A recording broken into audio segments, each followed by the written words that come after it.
Onsiabo Ghana this year.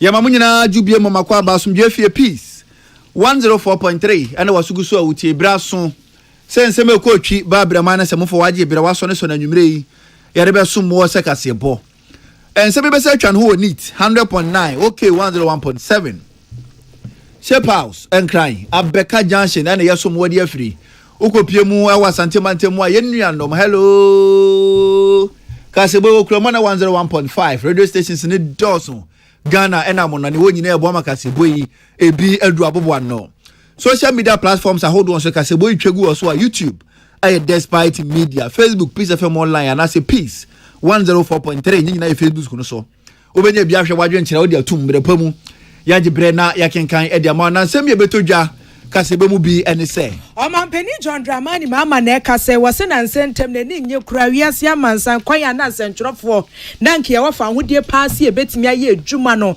sampempen so ne ba na eba fam wose nye fe kura. Like the president said, we've seen a consistent decline in our ranking, international rankings, and that is an issue of concern for us. Aswafo ya wo hwenkita hodie wonsam so say multi choice mpenifo say afi o magye atom ebo na ebusua won bete so wai won bete so amamo.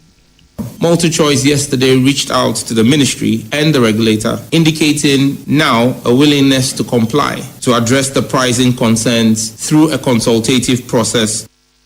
Adisiafo COVID time mechenux mpenifo de nkrata epiemont so what dia work can say. One presidency see as we say okobiom na 57 years nie wo munti bida na hifa na ekoso a yes University of Ghana Legon ye diemu. It's against the tradition. The tradition I practiced for the past 57 years in it. Obia Bedi 110. Even Harry Nedusu, now Minister of Education, was once a NUX president.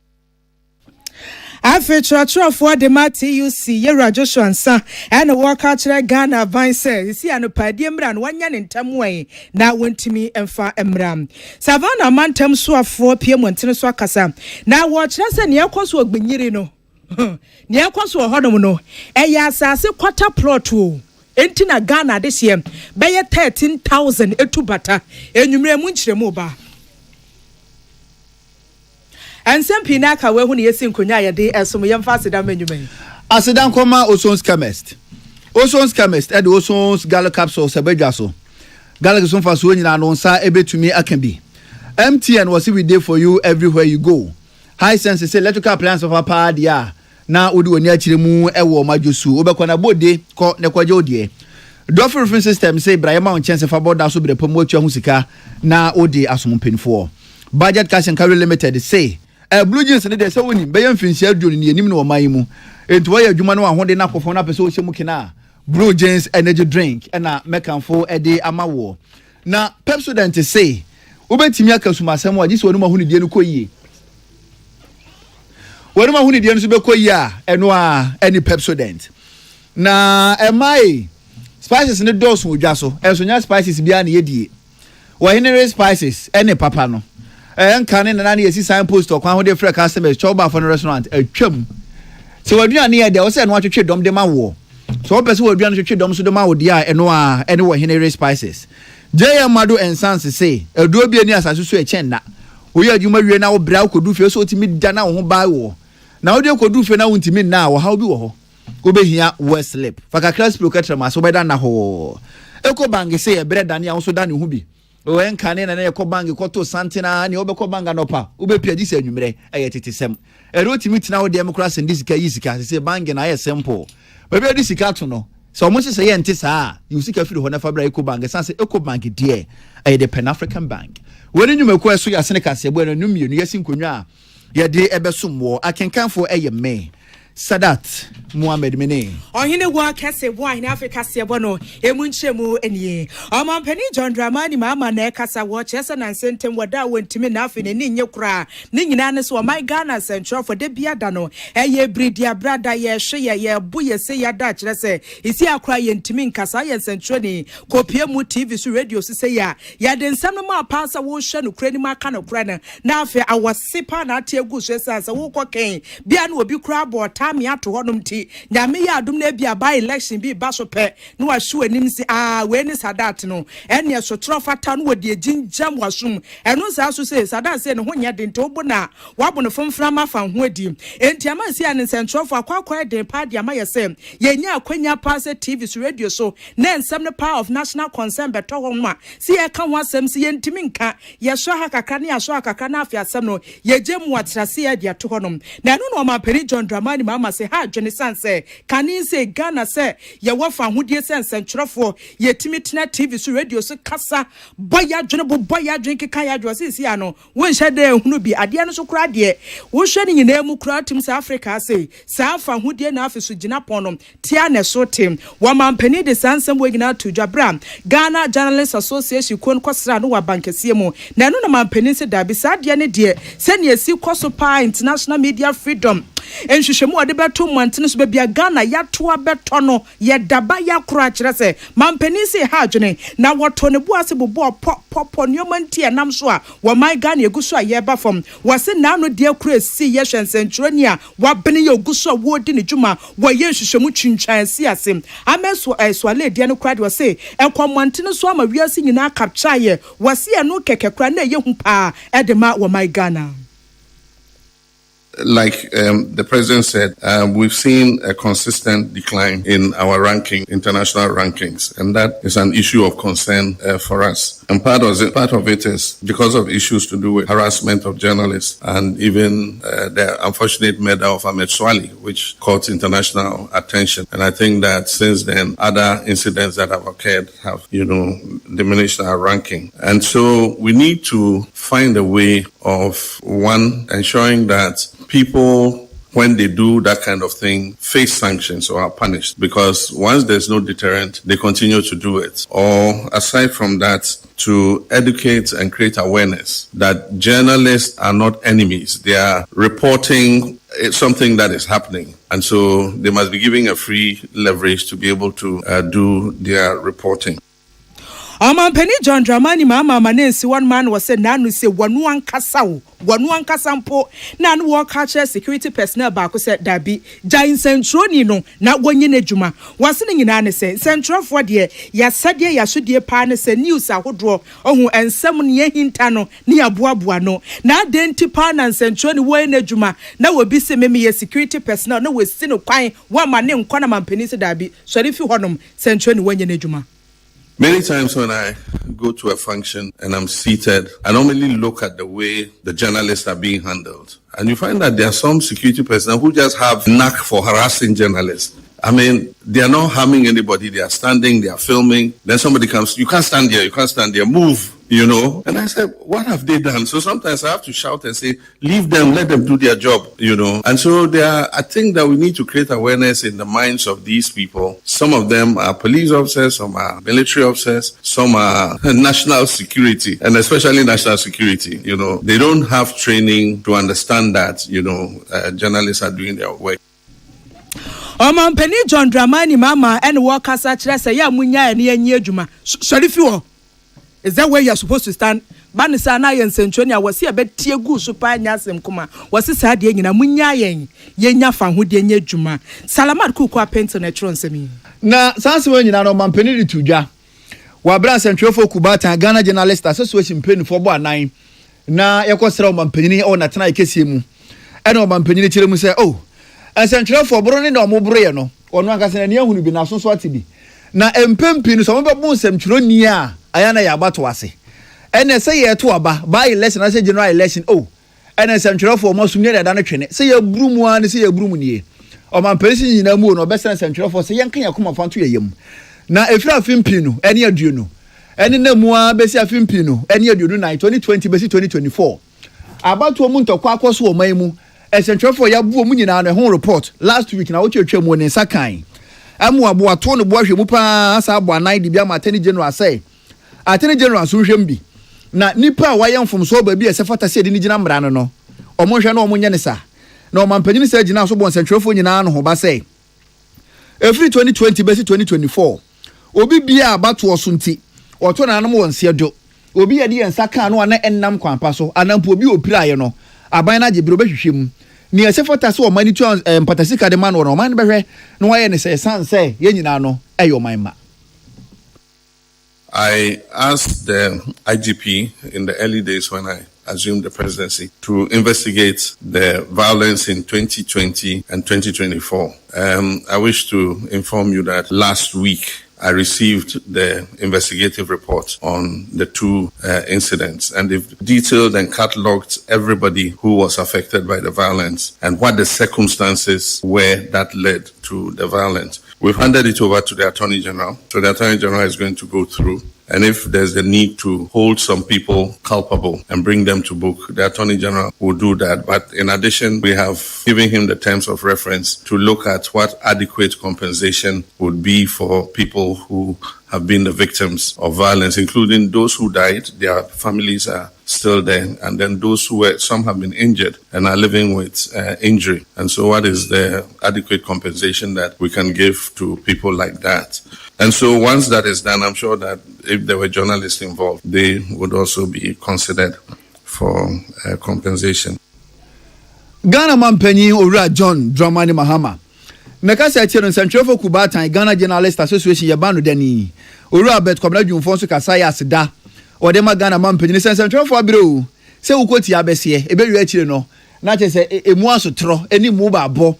Na o gisho hidium enso wonya boni bia eto mampanyina kan say den central for yenso eti na so pamu a yeso na yede o mampanyina se na wo kire musa samba konfa be ma nantinti no wo se gina so na to mampanyina nim se yakopon ya dum abosume ye wo mu na wieye ewura abosume ye besim na hyase no central for abasobodwum adi ye behwe na ye de asehye so na wo na wo sefata abasobo no gigi ya wo so ya hwe na ye de ahye omani monyam na afidie na beba so a santembantemu asante kotoko hene na se tutu ba bia ye ne se afidie no nke ba so man shafikiesie mu akabe ne de panti yanso age peni ya se behwe na abaso e wo man shafikiesie mu owura bet komna dwumfo gina so sere mampanyini se nka bre no so na se bibia mbesa nka mampanyina kwa mu anka be sere so mampanyini onfo na ni monyam be pie mu e wo dwumadi na se bi. I want to, on behalf of the National Executive and the National Council, respectfully invite you, Your Excellency, to grade this year's GJ Awards. Your Excellency, the GJ Award has been held in Accra for 28 years. This year, with my team in consultation with key stakeholders, I've decided to move the award from Accra to Kumasi. And Your Excellency, I'm glad or I'm happy, so much excited to inform you that the King, Otumfuo II, has agreed to host the awards at Menchia this year for us. And so when we discussed, he said, go to the president, leave the date with him, let him confirm his availability and convenience, then we can firm it up. So, Your Excellency, we are hoping to host the award at the end of October or the first week of November, subject to your availability and convenience. And Central for Kuba time we are bet Combination for Nene and I Chagua Wutile say Yakupon Adoma Henry Busumi October. Na wie ye na basobon be baso abruso waye November ahyase ento mampanyini okwan na wabadwumadi asebi Salamat Kuku Apentel na da madboyi ebesom ye Yera Sam George communication minister wadi atu dwase sisi ade multi choice Ghana fo age atum se bo no one better so shey e de ama omanfo nyina na anu na Ghana ba ka kire mo se kwan a wo mo fasom na pricing data ni sitiere one famra sa ne be ya ye be hwe to ahodo bi a wo mo yifiri mu e na afeso ye beto ye boas na afem African countries basins ye be yesi honom ne de atoto comparison ya hwe se wo my Ghana ya ye bo ne tesen tie wi na afi ye susu kama mu se Ghana fo ye tiso kra na we ni figure ye tiso ebetimi aboa na ye kan sa ni say no na as a minister de tujabra na one central for din komo no say na ni won wo kai say was a National Communication Authority in penny for say multi choice Ghana for ya mo ka de biada won betua sika sayam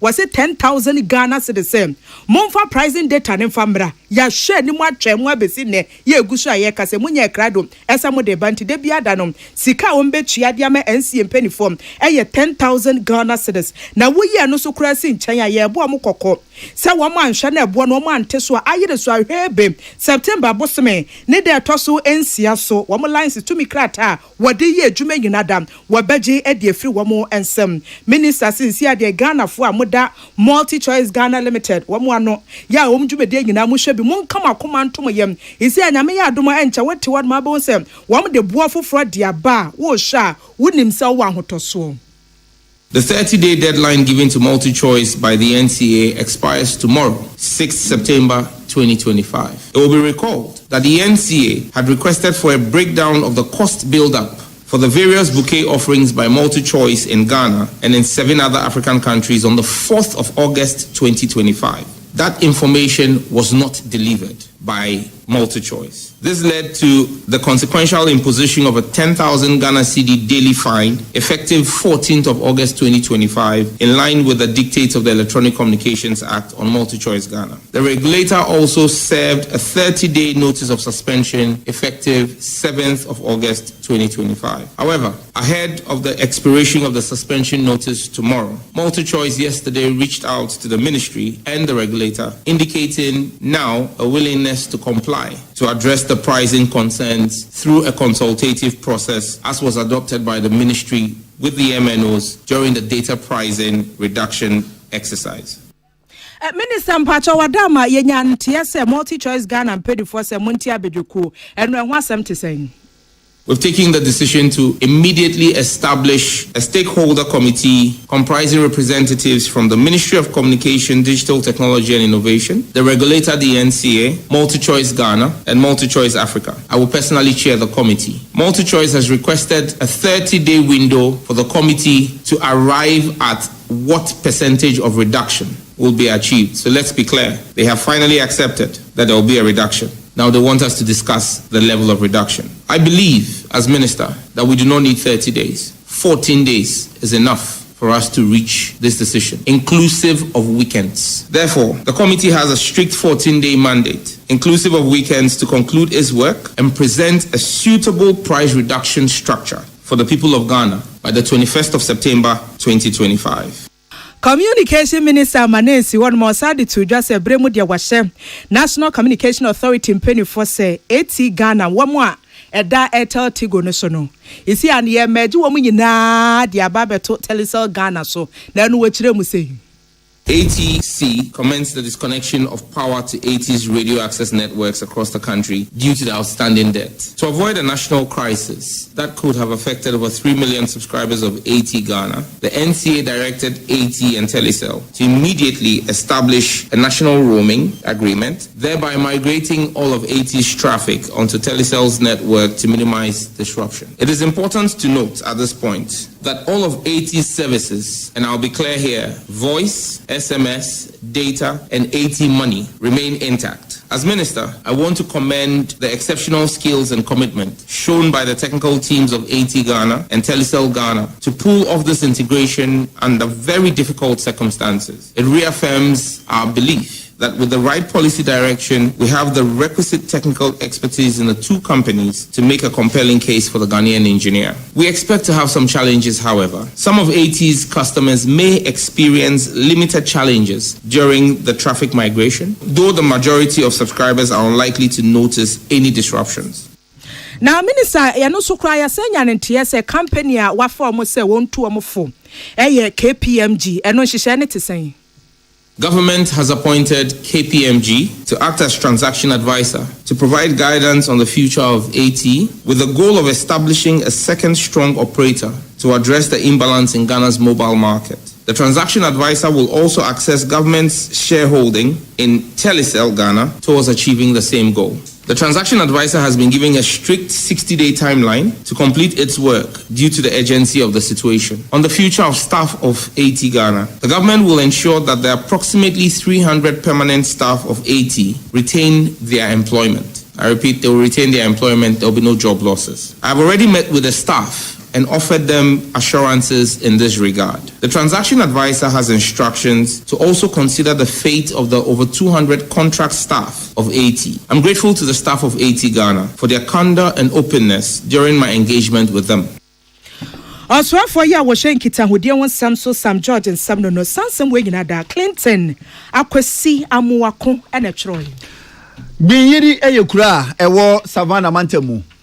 Na beye na watwi mienu kɔ ne miensa so die eni ekuro no ɛhɔ no yada na amanfo so entokwa yi ni ti okuro no ma kyese nam so manipa beye empem miensa 13,000 onyina no watwa ase a wo bo ho adwa e wo kodivo mu na nipa so beye edu ne atie na wafo mu wato na no mo nse do na nyina ne asase ho ntokwa asase kuma bi ena chese nam so antokwa enti se yi ni ti amanipa dodo na muto na nanom wonse do saa na pramto braka se bomu ena ma mebia makwafo ene savana mantam ne so afo no nyamfo salisu bi awribi etwetwe nkomo no obisa so no nyamfo na de pa ene ekoso eno no nyamfo ne se bo ye bibi asase kuma bi o asase kuma bi a chese ense na so ntrema bi a ene nam so aye ne enkonfo ma omadwana firi Ghana chese Cote d'Ivoire no obo onhodwa ene se ene gbinyiri hene bae omudi ni si ade so no ena wo kirem se obepiem wa tivido mantem ho no mo asase timi de ntokwa ba pa na wo mpene se na bre so de entokwa bayi ni ti asase ho nti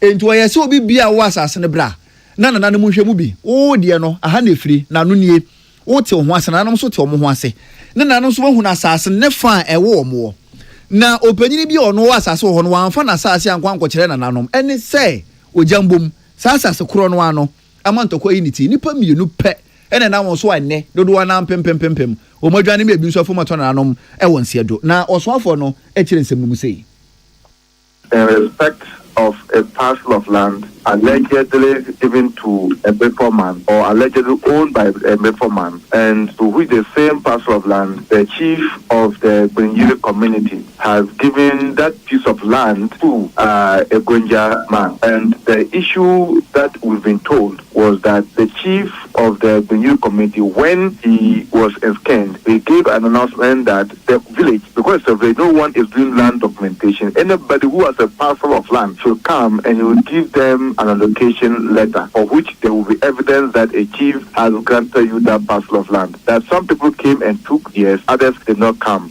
And the man who is claiming that that land is his is among those who did not come for that kind of allocation. Savana mantam no so afo no nyamfo salisu bi awribe na ne kasa kire no asen south mrashi bedwani orumnyamfo John Ntimfo Jo Reverend enso kasa bi na wotirim say ne ekoso na arehosem asase quarter plot nti ya hia manfo adan akum nipa akum muwa amanfo motorbike omudi adwumadidi atwaje atuma hye no nipa 13,000 adwane afrigana kobo ho dwa e wo Cote d'Ivoire asumdwe ni ho adan a asase quarter plot the kind any animal be the asaba kuni area o ma hwe o mo kwan e wo binyiri atokantoka mu yame enfo mo kra nsi ebusia waje o mo chi so ye de yakode ma wo na ase fem pa se asase a enu asase kotambo a container e kwa kusiso na etumi ko formanti me ho ase a ebe entokwa kese de bama nipa be di asaba kutumi hwe o mo kwan e ma be 48,000 so every fee 13,000 over ako bikra mine so ewo Africos akwakoye refugees. Olumnyamfo John Ntimfo Jo wa mrashi bedwani edema adehye wo asen south ana nene atwagui Kani Church for International Relations Edema Nooks where University of Ghana de Joshua na pari na wase we hu ade bi ekoso na ade na nyefe to wapeso waka ho asem anything wasisi a president o sisi Adema Union no Daniel Kolebotwe wenya ntiese president wapeso wasan ko biom na dabio union na kire se wo maba kwasem 57 years ni ebi currency da what is ansem we gina to dwabra our friends and chofo nhiem University of Ghana where the city campus e won krase na yera na kware kire se dabi sa gina ese ndie mwa sanse we president ni yakoto aba se nukse wa na abato no bibia wo hweso yemfa nkrata ne nkwa ha se nipa we nyina ha se center we ne ebe wa na wo hwe bibia so enti aba ne se na wo ye president na wasa wotena ncha na afoforo twa muti so ye betimi apre no na wo kuro ya wo kwa akodi anim se yense nyina wo so ne yensa nto so abekoba ne sa wase abato nhihye nyina de betimi adwerega pa na kwari atoa so akyerɛkyɛm ya wo kyerɛ se ne nsɛm na wo kanom bia no obi gyina ncha obeka se bia wota no no wase wota bia nim nanso esapa na wo mato obo ase esi nkonwa atwa no wo nya ne sa wo sesemu a na ekwa akɔ ha adwene pa And the National Union of Ghana Students, Concerned Union of Ghana Students, Asia, na yasem Jewani said, the incumbent president, who is the CEO of the union, or taking charge of elections, has decided that he's going to run again. And like the natural law justice says that you can't be a judge in your own case. The same president who has appointed the electoral commission, the same president who is deciding how many ballot papers we are going to print, the same president who is deciding where we are going to host our election and the date. In fact, the same president who have decided the amount we will pay as nomination fee has decided to put himself again into the election. Sisi ana ye kasano. Se we tua nomination o we tua yo ye nim. Na amanfo na odi ahyehe ho no. Odi ahyehe electoral commission mu. Ye ntimi mfa wa asem nko wa court. It's against the tradition. The tradition ye practice for the past 57 years in it. Obi abedi 110. Even Haruna Edusu, now Minister of Education, was once a NUX president for serving 1 term. Minister Samuel Kujato was once a NUX president and he served in 1 term. That is the tradition we've practiced.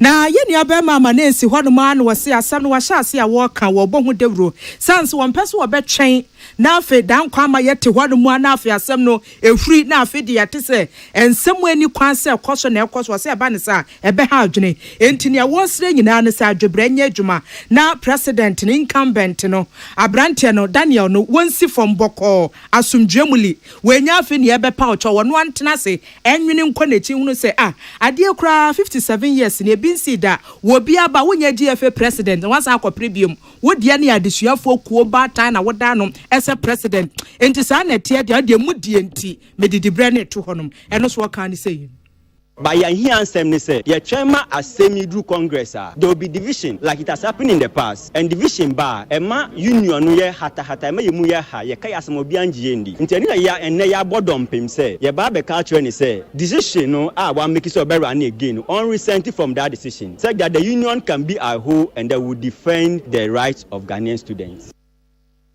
Enti Kane for the international relations we a National Union of Ghana Student NUX in Krabata we University of Ghana Joshua Nakpari Sansem way nana yaw ansa afram ene trobai na adwadifo ka mu ko TUC one for your friend Health Services Workers Union what official there to so edio watch baako ene wa hye ho fa e woteman na chochoro for the mayokono ru Joshua ansa Okasai na wasra ban se labor law no mpenifo di ho nkoma acho foforo eda to mpenifo ni man ko wo hwese obeji atumbo na foforo na etima ye adwuma na etimi adwuma nka beboa pa adwuma fo setena mu nsem no etimi akoyie na wasra ban mpanyini se ban mpanyini fo na no ntumu bi se na ebe na wona ye wona sede se wo hwe na labor law foforo no wotimi gitumbo ntem na Ghana fo nya so fa so won so won ho etima ye ha ma wotu ana bompa na labor law foforo wogitumu a na nka woba fo afuro na wo maternity leave ene nka be ya bosome nan kra de ene akire ne nsa betumi aka na won so a oyere okọ leave akwa wo no so ama be na wotwe bi na wakobo oyere ti dom ewufie na nka tumi aboa we ni hyehye dodo na na kyese ye foforo no a ohwe ni mu so mampanyini beboa na yaje atumu ye economic situation of Ghana no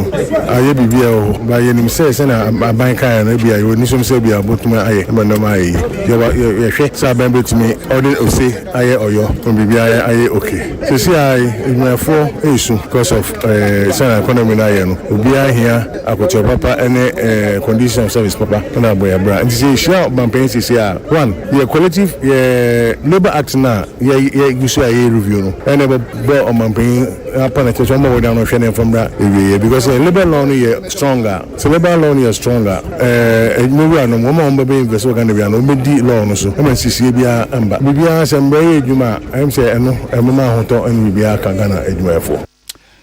Na enu ache no owura Joshua Ansa o se kire mu say.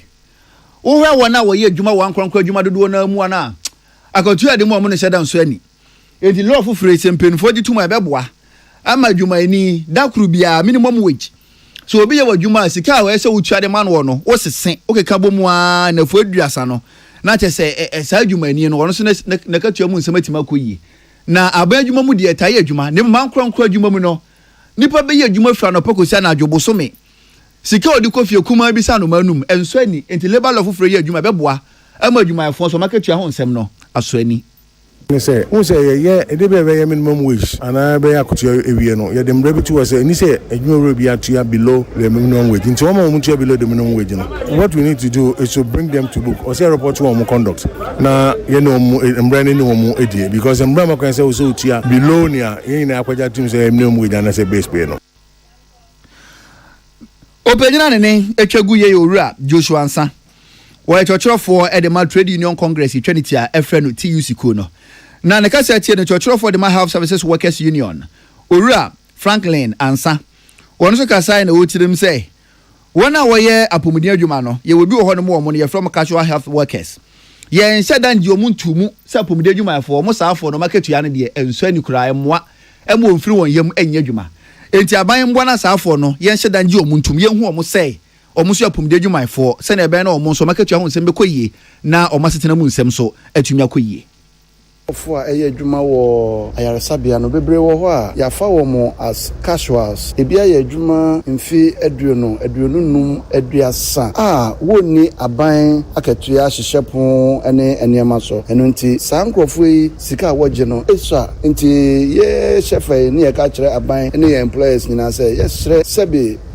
equal pay for work of equal value so no woma enye adwuma na womo a eye casuals no wonso adwuma corona no woye na omagatu asem emra so na ne womo a controller etua omuka no emeye baako nya ye hu ne se impempe no se nipa mienu eye adwuma baako na baako akatua ewo soro esen nia ne yonko a ema ne anakatua asem wo fam no otwentwen ne na ase adwuma oye no nso no onyi ne yam emfanya adwuma no ayarehwe anase ayaresa adwuma no se uye adwuma na se wakomani akire anase wonwenwea enkoye eno nti ne yesre se anke betime atua sankrofo nyina kape ebetime de sankrofo nyina akọ government payroll so a nanka sika hospitals ni je no omatimi di bi ato nuro na mpo afiri a wori adwuma no seye a omatumi ayeden asiesie Openyina ne etwagu ye chochorofo edema health services workers union ne ko no wura Franklin Ansa amansieba danso abiam na manibonie Medical and Dental Council penny for ene kase wo kire se wo ma chinipa nan wo ma yi mu a kire se adwuma wo mo ye se me ye doctor ni nurse ni no nyade a wo kuta to mi krata nipa ye ka ho asem ye Kate Beidi wo no se bebi odi ne dwuma ye nsakena Osag Medical Center so ene Ebenezer Kumsin E&E Medical Center Gomua France Innocent Tagbovi eso Mighty Clinic ewo Madina no odi ne dwuma Ebenezer Sapon de Good Care Medical Center swala babu kom hodom ena wodi ne dwuma na ye yere wo mo an wo mo chese undercover dwuma ya na asempepi wataye no ase wo mo hye kukuam no ma ba me ho mfa me ho dodome na afa ya hwesane a obesi aye wodwuma ntia no si wo mo ye ne September 2024 na afa so afia guest mu ena wo mo ayeye na nkrata MDC mpenifo de pie montire so no wo chese Kate Bedu ni say wono no wo mo to obo ase ye hwehwemu hu no say won kuta tumi krata bia se wonye adwuma nanso wo de wani kire mum wo Sag Medical Center won sakena se ya woguso a wo ye adwuma pepepe chance wono kra no bedu ho no wo consulting room ena afeso manfo titi bebi ntu betia next tie utimi pre onuam pacho eduru so na woguso a wo hwa ayafo nti wono se ne de no ena Ebenezer Kumsin de council ne de atodwa wo chesem wono nyame na dom why physician assistant na yes a program we wie na mom ya na council no won so hwe bia obetro san so hwe ni se wo tro wie na ya ma otumi krata wo betime agina so de aye adwuma enso abrantia no won tro bi kura enso oguso a wo ye adwuma pepepe ewo ayasabia honom afi Innocent Tagbovi wono se 2017 na council penny for chesem wo mo koso ne patch so oguso a wo hwa ayafo se ya consulting room wa Madina next is your turn.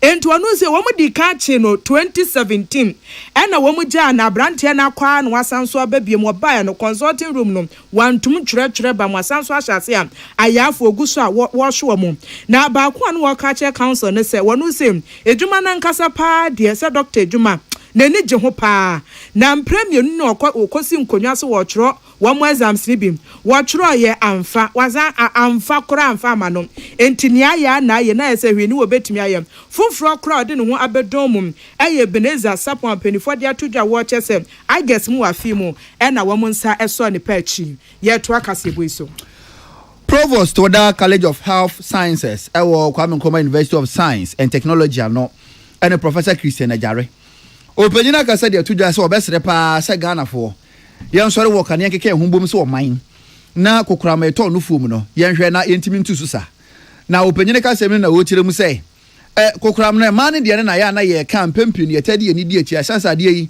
akoyɛ milk factory ɛno na kyɛ sɛ mofra de gye ɔmani ne mpanifo nso de gye ɔmani enti sɛ kokrama no ɛkɔtɔ no fuom no mu sa no a na efie gya dum ɛha adwen pa enti obɛsere sɛ yɛn keka yɛn ho sɛ ɔman na kokoram no yɛntimi mmoa ne yɛntu aseɛ na ahoto ntimi mmra prof de sans na to dwa wa bra afi breast care international ɔman ne sɛ afi bia no ɔmu yi da krusi hɔ na wɔde mpɔsɛtu ahyehyɛ so na kokoram ɛtɔ no fuom mɛma de ne ma de nyina no watwe ɔman ne yadwen si so kwan pɛ bɛfa so ebetimi atu so sa afi de no na wɔpa ahontoma na wɔyɛ sɛ October bosume wɔyɛ nimuni de to so 9 ɛna dwumadie bɛba so ɛwɔ asantemantam kura fɛ no kumase emu na wɔn na prof aka sɛ kyerɛ mu sɛ kokramatɔ no fom no sɛ yɛhu ne ntɛm a apomire dwumafo timi boa kora ma kyɛ sɛ yɛtimi sa ama ho totumi ba na mpempio no abibifo adwun bi a wɔyɛ tirim yɛmfa nkɔmpa bɔbea yɛmfa akaado nya so yɛmfa anwanya so yɛmfa wɔyɛ nya so tete hɔ saa na adeɛ kakra kasa fo yɛ ho hwe a ɛnyɛ yɛtimi yɛ biem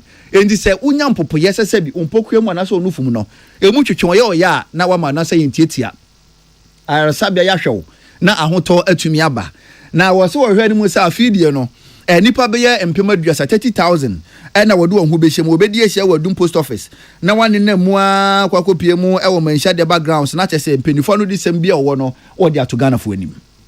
Dr. Beatrice, we are here at the Breast Care International. On my work here for 23 years. Then I'm aboying. I might who say Yariano, and yes, Ubi and Ubi na Bibia way in Tina, Ubina breast cancer. Aboya me ye who say Ihun in Tema, a bois, and my ye to Asia, and Faunku. Yes, Abuana says, and call for Mina Yarini Bino, more call for a some of warm. Yes, sir, Obania breast cancer.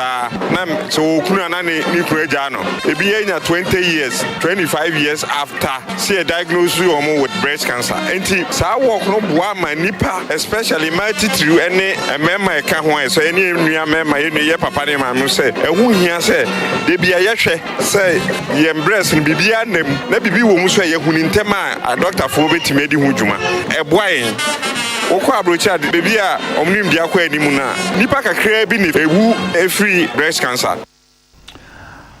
Opanyina nene etwagu ye Professor Christian Ajare or your provost Toda College of Health Sciences Kwame Nkrumah University of Science and Technology ano ne ka se akire no panyin kwafa by ono anso ne president a Woda Breast Care International no Dr. Mrs. Beatrice Wiafe Adey opensu kasa no wo kirem se we say no enya mpasatuo saa keke e no de hyehye so bibi pa bi wo mu pa de magana for san se eja otu mpasa wi a botayente otu mpasa na obekirikire mu na kwampa me no mienu ye befa so na kokoram eto no fuom se mma de emema de ye betimi ahwe na yabo ye ho ba de afiri ho no wa kireche ye nyina kama ama ye nya so mfa so ya ye work ya ba me feel say work we de ye dutwom e bi say ye nanti ko menhiada na work sabio otufo se tu otosumienu ankasa etachiri dem na nambodian masori eye work didi agro na ya work so ahoko bere na ba bedum ye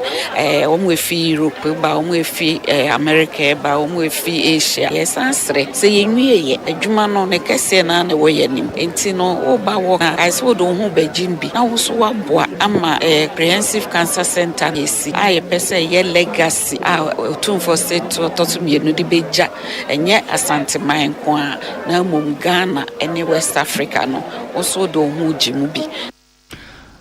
Dr. Mrs. Beatrice Wiafe Adey oye penyu kofa baya Woda Breast Care International no ono anso ne president Woda Koya no ena ne atwa aguri Samuel edi amanebo ifra asante mantemu ɛna ɛbɛsom yɛn ma yɛmfa yɛni nkyerɛ mu awachem enyinasen yɛ no wapo mantamekuafo ne bi ɛna ahyɛ ase a wɔkasa kyerɛ sɛ Ghana ban ye wɔmate asɛm bi a sɛ aban wɔn nsa so pa na nam de ahyɛ ase sɛ wɔfa ho adwene sansa nya de akwa bia so wɔgye atom na adani a wɔn sɛ wɔn anya nteɛ sɛ aban ne na minerals commission so a na adwen sɛ wɔde ensase ho tumi krataa bi a yɛde mu ɔmanfo ɛnde wɔn so wɔn mfa ho sɛ wɔde no sɛ yɛ kwan papa na abɛfa so etu fam egudie sɛ yɛ illegal mining galamsey wɔn nkyele bibia ne wɔn ka nyinaa ne sɛ yɛ ma company bi saa tumi so wɔn betu fam egudie ne kyise na ebusua fie no wakɔ akotu wɔn na ekuafo de sansɛm wɔ nyina to dwabra wɔ friends ntwefo nhye mu ɛne wɔkyerɛ sɛ wɔde wani kyerɛ mu kuro yi so a ne wɔn yɛ nyinaa yɛ kuya ya no pɛ wia ne enwumre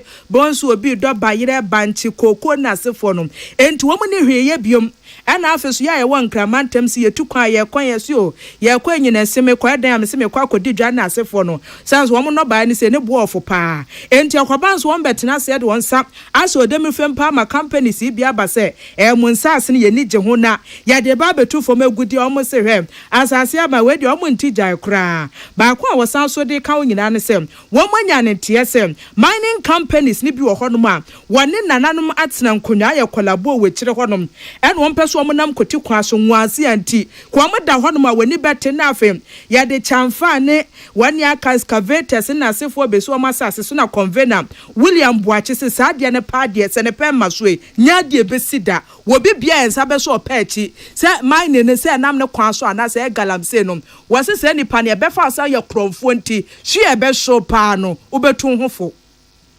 Omanhene or strong advocates against environmental degradation. It's make us say what you can yesre no yenim say on for galamsey so enkrofo na etwitwa ntroto ne so say you piano ne ade anya no kura enti epaniche omra na ko betimi kura onkasa kakra onkasa mayen na afen so ka oman ni nyina ho odi nyina kura ye mampani eye President John Dramani Mahama ye ba yenim say on wati interministerial committee or whatever against illegal mining.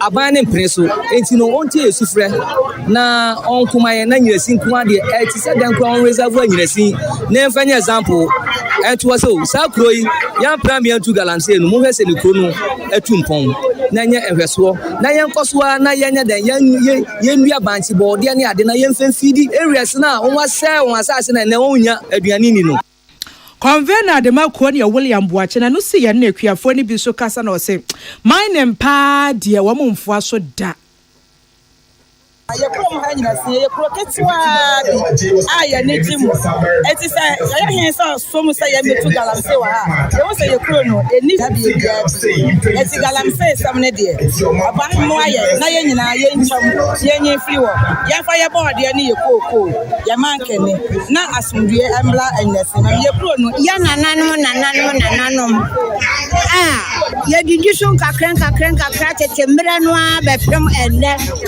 wo mu nyine ko ena aka nchirima no galamsey ne de firi tete yan pene nyiresi ha ye nananom no eye koko ena omri si adan ye wo kro dua yi mu nyina na ye kan se pese ye sra ofonipani amotia eye otihini na ye sra ni se onfa ni nan si fama nyina si ya si ampe galamsey o mampani ye sra o mampani Mahama se onfa ni nan si fama ye si nyina si ya ampe galamsey ni obesi krom ga se o de galamsey be krom ga de ya ntwe ma no enyina si ye ampe gala ya nyi ntum danti ekuafo ne nsam no Michael Kofi ena twroi Mpanyifo ebesi Central for Kubatan Ghana Journalist Association kona na mu ewa santemantemu no mpanyifo ya mamre ne amane a wodi adawon adi owura Kofi Adu Domfe ene ekwetitina ni na bedi ekire ene owura Nicolas Osewusu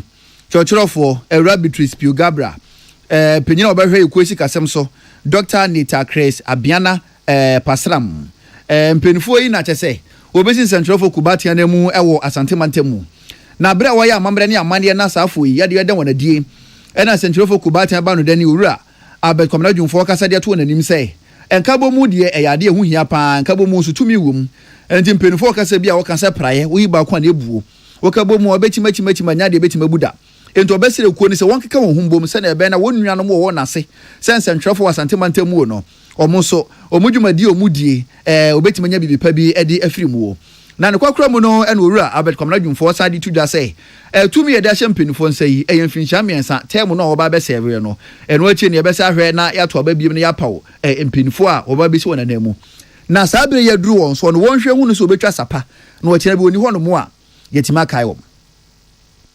Permit me to make one or two comments to charge the newly sworn-in executive. One key or major thing you ask yourself is that from year after year, if anybody is looking for you, wants to engage the executive, where would the person find you? So the issue of office comes in mind. It is very, very important that as the second largest or biggest region in Ghana, as we speak now, out of the 12 regions running effectively under the GGA watch, about 6 of them have their own offices, excluding the Ashanti region. So I will charge you that if you can't do anything at all for the region, leave a legacy by ensuring that before the end of your tenure, you have secure permanent office for the association in the region. Again, I always say that the Ashanti region, in fact, in terms of membership or numbers, you are nowhere. The numbers is not even up to 40, whereas Upper East, region like Upper East is more than 50. Voter is more than 50.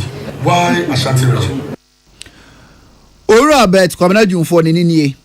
Na ne kasete no Dr. Frank Amwakohene. Oya Asante mantam ne soafo na wodwumadi ase bia. Ono so di nsem sei etudwa.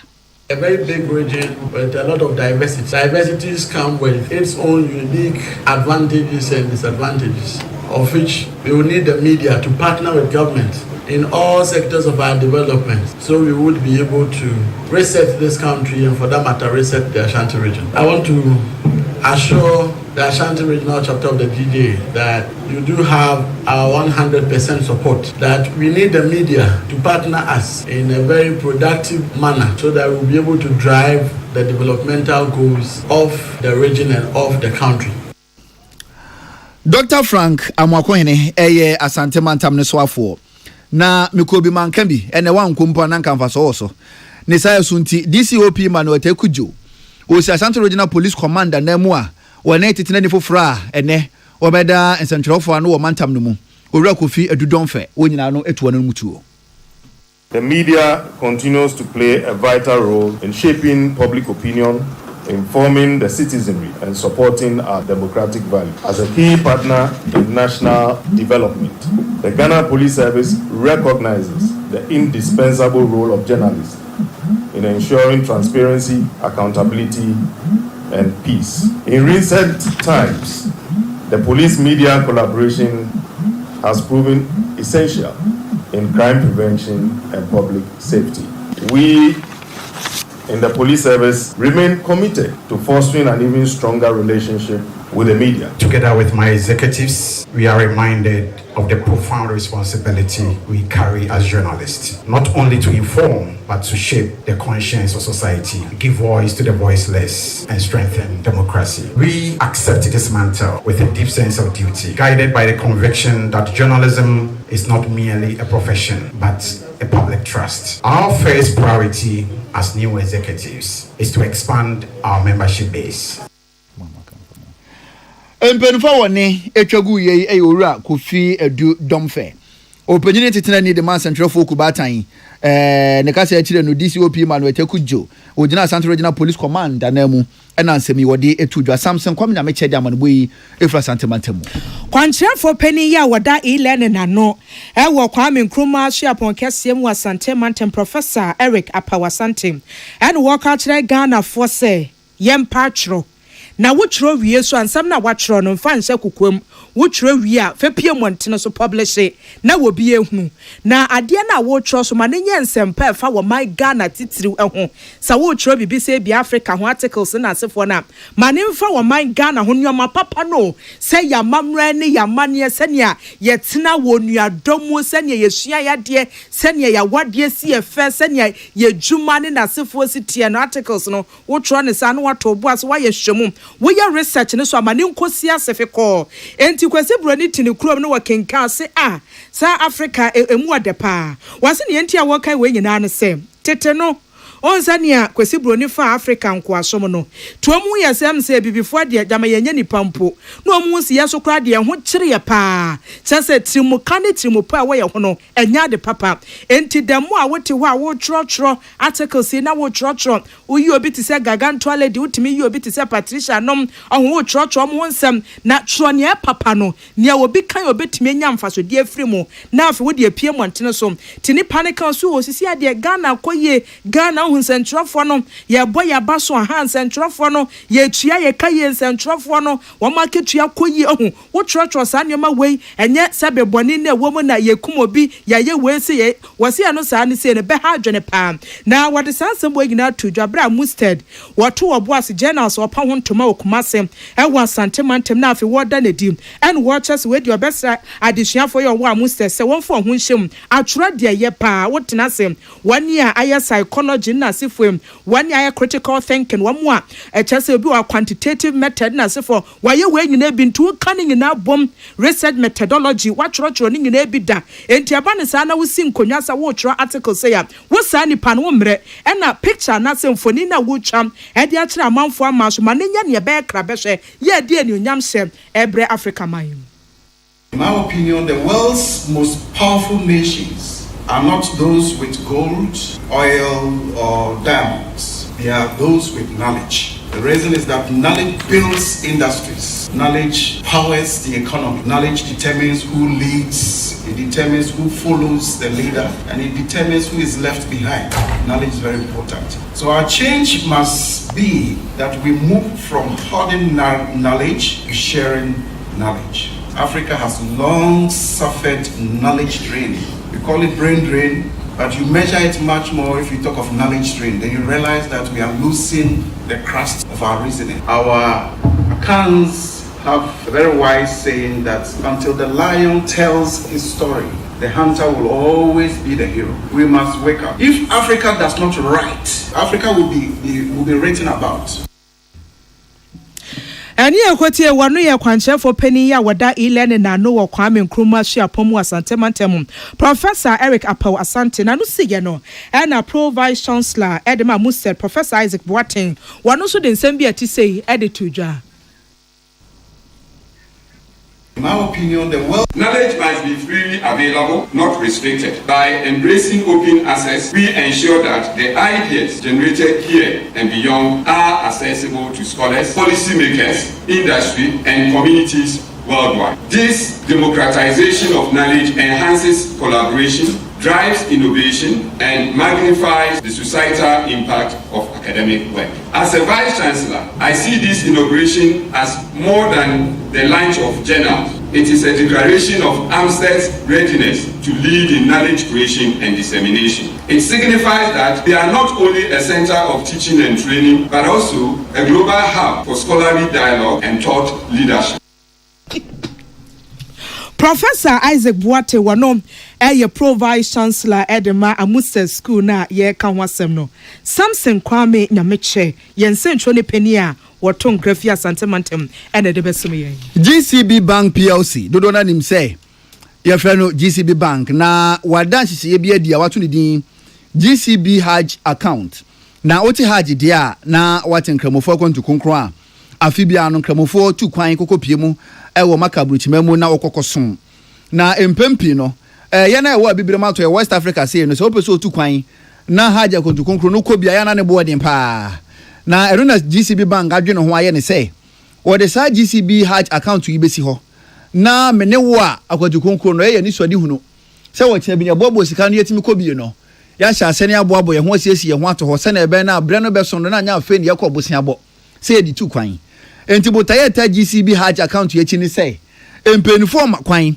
na bra no ode otaku osempoa na okapre aba beto account yi mu enti se wo sha asiesie ho say ya beduru se Hajj account kokoro beduru ho no na osika ni mo yedu sa abre no obese wutua na wo so utimi tu kwan a won so no atuma bumsa e dia mawo na empenifo kirem say wo ho kwan se sika de be sha ase no ye 50 Ghana cedis na penyini a woda GCB Bank no na obehwan hihie yi so Sina Kamagati ne kasa yi mu no na wo kirem say se wo de ho hye GCB Hajj account hihie yi mu a bosumi bia no enya de yete wo say na ko bi account wonim say bosumi bia na yete charges bi free sika num no we dia bosumi bia na ye free yente wo hwe say hu hia say ye send information bi ma wo ana mpo hu hia say wo je o bank statement na keka ho a eno so no ebe ye free yente wo hwe na afi nso say bra no so say wutu kwan ya san say GCB Hajj account wo do hu che mu nti no akwantuo ne ye be say ensiachi ba na ye dia bo wachi dom travel insurance ani nyina no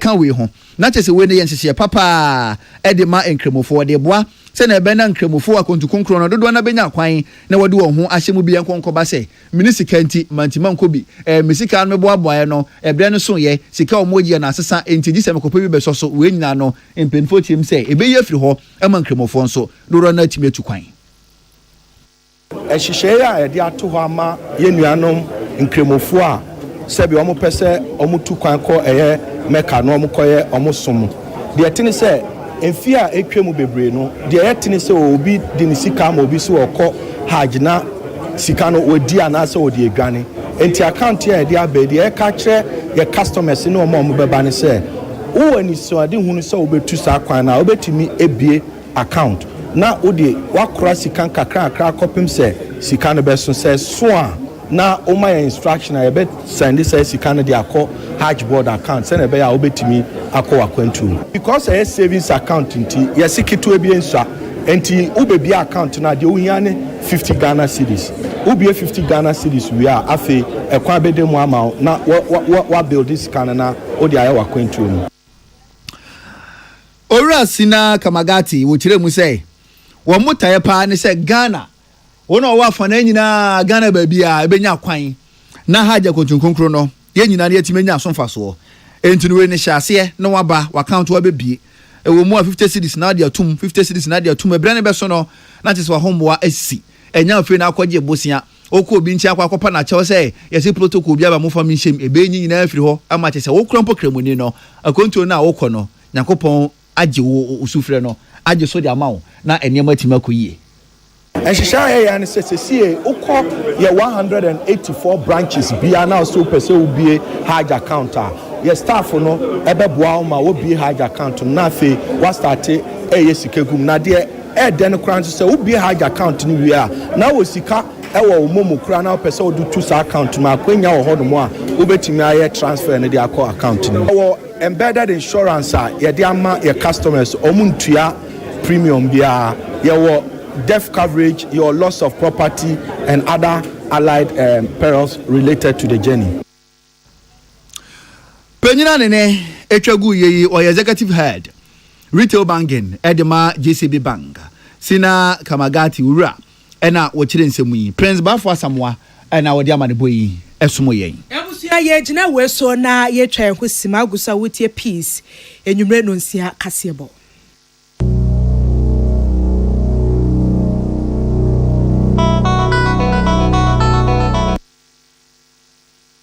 Wherever you are, the game is nothing without you. It's on like never before this season. Every major league, every cup, every qualifier, the players, Kudus, Semenyo, Iñaki, the goals, the emotions, and the bragging rights. It's all on SuperSport, available on DSTV and GoTV. Get your DSTV decoder at 89 cedis and GoTV decoder at 399 cedis. DSTV, your home of entertainment. Go TV.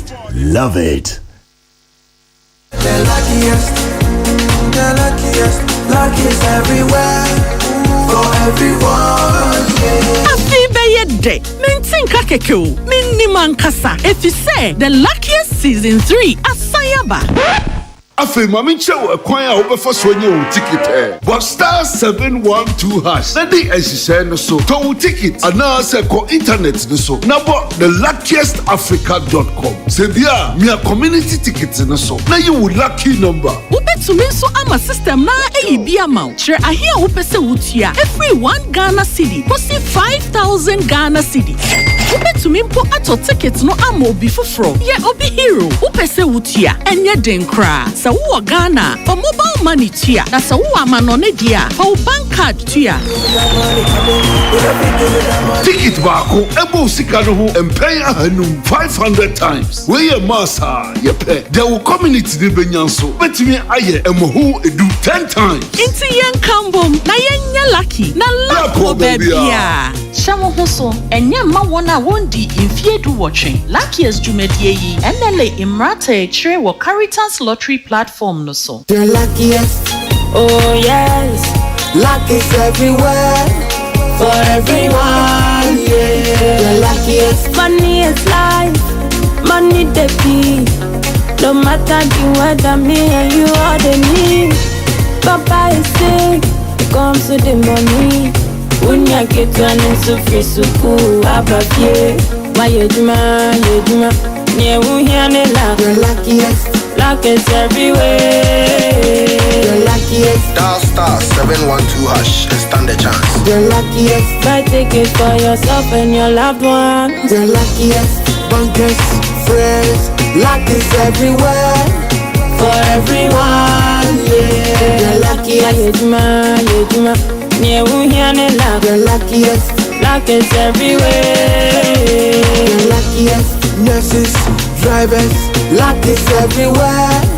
For everyone, yeah. The luckiest. You could be the luckiest. Happy delightful June. Wachulala, swachulala, chichi soso. Afrana pa. Epe pashu breakfast and was in woman. Joe happy delightful juice against with toast, cereal, and even them cool. And we ate a bread and fifi. The most fridge man. Happy delightful juice. One of what? And you be here. I come out to relax anyway. So I know when you're. Let's say what the chamado. Happy delightful juice. Off and a baby, I bring you all day long. One fruit juice. I'm happy delighted. One different flavor. Different size. You number 1 liter. Number from NG 150. And 250 ml. If you have healthy life shows on your supermarket, happy life fruit juice. Loaded with taste. See, a Jumani move big. Contracts no so cost so big. If you have brand, if you are the DPS pipes, a bird, no complaints, no excuses. Smiles and Anti contractors, plumbers, agency for any beer. We see DPS pipes, a connected better, no leakages, a sign chapa. So PVC pipes, HDPE pipes, PPR pipes, DPSU, and Sansu your correct map project beer. Fresh ACR 0543 662 727. Pomechina Kwan was Sprintex Road, Coca-Cola Chilewa. DPS pipes connecting you to life. Tune it in, turn it up, Peace FM, and rip off the knob.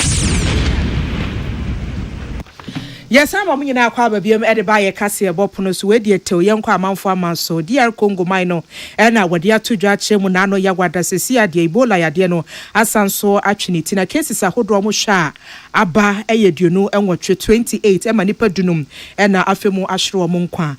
Ebola Yadia, Yenim said 2018 2020 at Trinity, and matches and Nipadi one coffee woman Sambabro 2,300.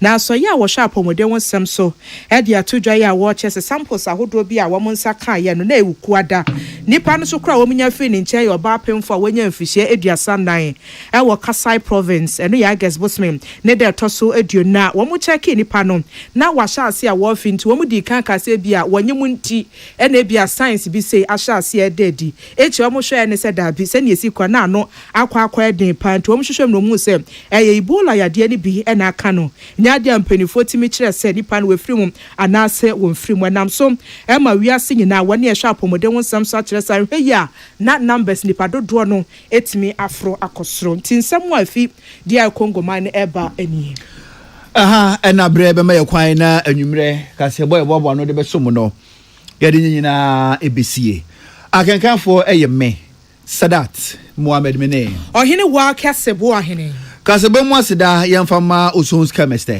Osons chemist the osons garlic capsules abadwa so garlic na fa so was papa na emom ne we na eya na no osons chemist ahwada ne de ni why na capsules kama onya bi na omni tunu paduane mu garlic so fa so nyina no osons abetumi aka bi MTN ni na wianti enso kan ya fa hwene ni manager we see we dey for you everywhere you go high sense se me fan to anim say electrical appliances papa na wo pɛ dia mfo ani kyerɛ ba bia fo ani kyerɛ mu ɛwɔ mu showroom bia bɛn wo